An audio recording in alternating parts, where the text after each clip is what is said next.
isuku ryo mu gihe c'ubutinyanka mu Burundi wacu sinibaza ko rikorwa neza nk'uko vyategerezwa. Ivyo navyo biva ku bituma byinshi. Hariho ibiva ku kutamenya uburyo bovyitwaramo, ku kutamenya ibikoresho vyiza byo gukoresha ivyo ari vyo. Mugabo hariho rero nibiva ku kubura novuga uburyo bw'amafaranga bwo kugura ivyo byose vyankenerwa kugira umuntu yitware neza muri iryo suku ryo mu gihe c'ubutinyanka. Muri rusange rero sinovuga yuko rikorwa neza, mugabo turavye uko imyaka igenderagenda cane n'ibikorwa SACOD imaze imyaka ikora vyaba ivyerekeye kwigisha abantu canke ivyo kubaronsa ubutambara bwo gukoresha mu gihe c'ubutinyanka, ivyo byose biratwereka yuko hariko haraba intambwe iriko iraterwa, mugabo turacari mu rugendo. Dufatiye yuko udutambara twa mbere tuzimbutse mu Burundi umuntu ashobora gukoresha tugugwa amafaranga 2,000, kuronka ayo mafaranga 2,000 ku kwezi ku mwana wese w'umukobwa n'umugore wese w'umurundi kazi ni ibintu bivuna imiryango itari mike ngaha mu Burundi wacu. Tutibagiye yuko ibikenerwa se utwo dutambara gusa, harakenerwa n'ibindi bijana n'utwo dutambara, harakenerwa ko bafise uduhuzu two munsi bashobora kwambara muri ivyo bihe byo mu butinyanka. Ivyo byose ni bituma bikoraniriza hamwe mu gutuma isuku ryo mu gihe c'ubutinyanka ridashemeye kuri benshi mu barundi kazi, kuko tuzi yuko benshi basanzwe babaho bafise mu amikoro makeya. Ingaruka nibaza ko nozishira mu mice nk'itatu. Hariho ubwa mbere na mbere dufatiye ku bana bakiri mu mashuri, uko kubura ibikoresho byo mu gihe c'ubutinyanka biratuma basibagurika cane ku ishuri. Dufatiye yuko muri rusangi uwumara umwanya muto mu gihe c'ubutinyanka ashaka kumara hagati y'imisi 3 gushika ku minsi 4, bisigura yuko iyo misi 3 gushika kuri 4 azokwama yisiba buri kwezi misi yose. Ivyo navyo bigaca vyumvikana yuko muri iyo misi nazosiba ku kwezi azohomba ivyigwa, azohomba utubazo, binatume yuko umwimbu wiwe w'ishuri utera ugabanuka. Ni ibintu biniyerekana uravye ibiharuro vy'abana b'abakobwa babiyandikishije mu mwaka wa mbere w'ishuri, n'ibiharuro bari benshi cyane no gusumba abahungu wanashaka. Mugabo ku myaka igenderagenda tugeze dutanguye gushika mu mwaka wa 5, mwaka wa 6, uca usanga ibiharuro biriko biragabanuka, wagera muri myaka yo mu 7 no mu 8 no mu 9 aho ugasanga vyagabanutse gusumba. Ico ni ingaruka mbi ya mbere ku bana cyane bari mu mashuri, yuko basibagurika, umwimbu wabo w'ishuri ukahatitukira. Mugabo kandi kuko ivyo bintu baba babona yuko babibonye kuri bakuru babo, babibonye no ku bandi, baravuga ati hari n'abaheza bakiyumvira bati mbega turiko tubandaniriza iki, ugasanga n'iryo shuri bararihevye. Muri uko guheba ishuri rero navyo nyene bifise ingaruka nyinshi.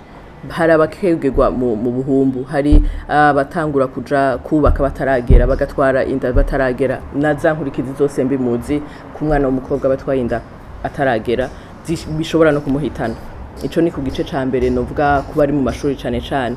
Ku bandi bose rero haba bari mu mashuri n'abatari mu mashuri hariho ingaruka mbi za hafi cane zo notangurira ko ni sinzi ukuntu hava ndabivuga mu Kirundi na infection, yaba ama infection urinaire canke ama infection vaginale, ubwandu bwo mu gihimba cirondoka canke ubwo mu gihimba gisohora amasobe. Ivyo nibishobora gushika kubera umuntu akoresheje ibikoresho bitari vyiza mu gihe c'ubutinyanka. Ikindi novuga nuko hariho ayo ma infection agasakisaki, mugabo kandi hariho no kwisuzugura wowe nyene, kuko muri ico gihe cyo mu butinyanka iyo umuntu adakoresheje ibikoresho vyiza araheza kanagira n'akamoto katari keza, wewe nyene akisuzugura, mugabo n'abandi bakamegeza inyuma bivanye n'uburyo iryo suku ryiwe ridashemeye, n'abandi bagahava bakabimenya. Izo ni inkurikizi zimwe novuga, mugabo ni nyinshi cane. Dufatiye cane kuzozerekeye kwisuzugura, biranatuma yuko umukobwa canke umukenyezi adashaka kwiterambere rirama nkuko yavyifuza, gutyo n'igihugu ugasanga kirahahombeye. Ubwa mbere nibaza yuko icankenerwa ari kumva uburemere bwo kutabaho ubuzima bw'ubutinyanka neza ku mwana w'umukobwa canke ku mukenyezi wese wo mu Burundi kazi. Nico gituma mu vyatanguye gukorwa n'ishiramwe SACOD ryarabifashijanyemwo na UNICEF mu gushiraho novuga gute ico bita ama normes standard uko amashuri ategeza kubakwa. Kujya tuba tuzi yuko ishuri ritegeza kuba rufise inyubakwa z'abana bigira, bikaba rifise intebe bicara ko bariko bariga, niko tuba dukwiye gutahura yuko kugira utuzu twasugumwe dukwiye, mugabo kandi natwo nyene twiteka no kongeraho ico novuga nka chambre canke akandi kumba iruhande yayo iyo muri utwo tuzu twasugumwe, aho umwana w'umukobwa ashobora kwihindurira mu gihe c'ubutinyanka, ni ibintu vyankenerwa.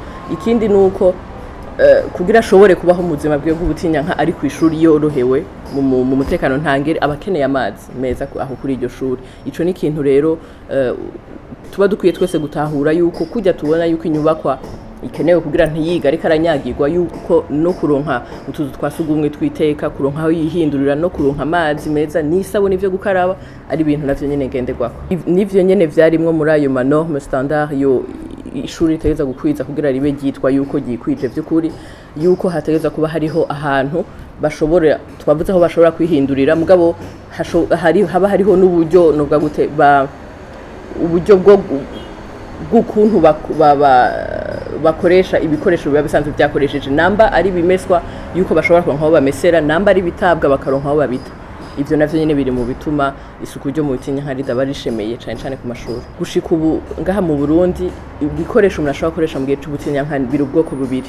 Hariho zimwe tugura mu mabutike umuntu akoresha rimwe hamagata, hakaba rero hariho nizo zindi udutambara umuntu ashobora gukoresha akamesa akongera agakoresha imyaka n'iyindi.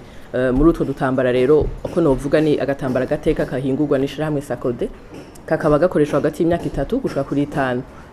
Hanyuma niko novuga turavye uburyo amikoro abarundi n'abarundikazi baba bafise, niko nibaza yuko koshobora gutuma babaho mu gihe c'ubutinyanka cabo bisanzuye mugabo mu buryo butabavuna, kuko ipake niko noyita ipake ibirimwo udutambara dutanu utwo dukoreshwa hagati y'imyaka 3 gushika ku myaka 5, aho nako kakaba kagurwa amafaranga 10,000 gusa.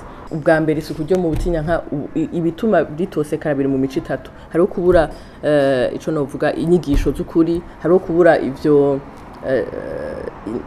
les infrastructures zijanye n'isuku, hariho rero no kubura ibikoresho. Muri iyo mice yose Sakode isanzwe ifise ivyikora. Kuvyerekeye inyigisho, ubwa mbere na mbere nibaza yuko ari ryo shirahamwe rya mbere ryabitanguye kubahuka kuvugira habona, kuvugira ku maradiyo, kuvugira mu bimenyesha makuru vyanditse canke kugira novuga gutama sensibilisation de masse afatiye kuvyerekeye isuku ryo mu butinyanka. Ico ni cambere kugira dushobore gukwirakiza inkuru zo gutanga les informations zo mu bijanye n'isuku ryo mu butinyanka. Ico ni cambere mu vyerekeye uko nyene guteza imbere novuga gute inyigisho nziza zekeye isuku ryo mu butinyanka. Hariho amashuri abasanzwe akorana na Sakode, aho rero muri ayo mashuri harashingwa imigwi bimwe bita ama club scolaire.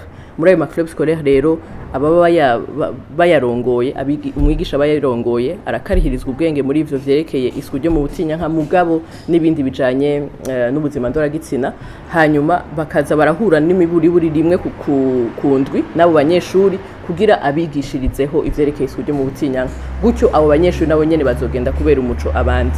Ivyo nivyo novuga cane mu vyerekeye gutanga inyigisho z'ukuri. Ica kabiri mu vyo vyerekeye ama infrastructure simara neza ukuntu novuga mu Kirundi, nari nabivuze ubwa mbere yuko ishirahamwe Sakode ryagiye hamwe n'abandi bafashanije na UNICEF gushiraho ico bita ama norme standard amashuri yo kurikiza. Rero ni ikintu twama dushira imbere novuga gute mu biganiro vyacu yuko uko dutahura yuko abana bakeneye kwiga tukaba dukeneye gutahura yuko hariho ibituma uburyo biga canke amakondisiyo bigamwo aba yisununiye gusumba. Ku muco wa gatatu rero muri uko kubura ibikoresho Sakode yarihaye kuronsa abana bari mu mashuri utwo dutambara agateka bashobora gukoresha mu gihe cabo c'ubutinyanka, bakaturonswa ku buntu bivanye novuga gute nuko abadufata mu mugongo babidufashijemo.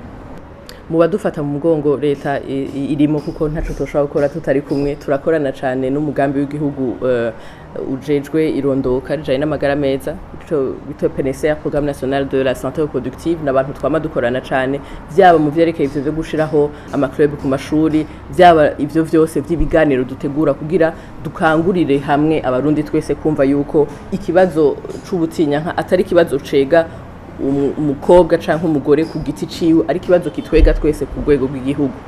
Ivyo rero turabifatikanyamwo n'inzego z'igihugu, mugabo kandi gushika ubu tuba turiko novuga gute tubasaba yuko boraba uburyo nabwo nyene bwoshobora korohereza abarundi kazi benshi gusumba kugira bashobore gukoresha bashobore kuronka utwo dutambara two mu gihe c'ubutinyanka uburyo bazobikoramwe nibaza yuko atari jewe noshobora kubimenya neza mugabo hariho byinshi bishobora gukorwa kugira ngo nutuboneka hano ku isoko mu Burundi tube twagabanijwe ibiciro kugira bashobore kudushikira ngiye ko proposa bishobora guca mu buryo bwinshi barashobora kuvuga bati abana bo mu mashuri kujya baronswa amakaye kujya baba bakeneye ama uniforme abana bari mu ishuri baba bakeneye udutambara two mu gihe c'ubutinyanka barashobora kuvuga bati uburagabanijwe ibiciro buragabanijwe amatagisi canke buranaronkejwe ku buntu ku bana bari mu miryango itishoboye gusumba iyindi ivyo n'uburyo bwinshi bishobora gucamwo nibaza yuko aribo babimenyereye kunsumvya bashobora kuvyicarira bagatora uburyo butuma abo bana baronka ubwo butambara gukoresha mu gihe c'ubutinyanka ubwo butambara kandi tukaba tuzi neza yuko ari ngirakamaro ari indispensable mu buryo baba bayeho mu mashuri yabo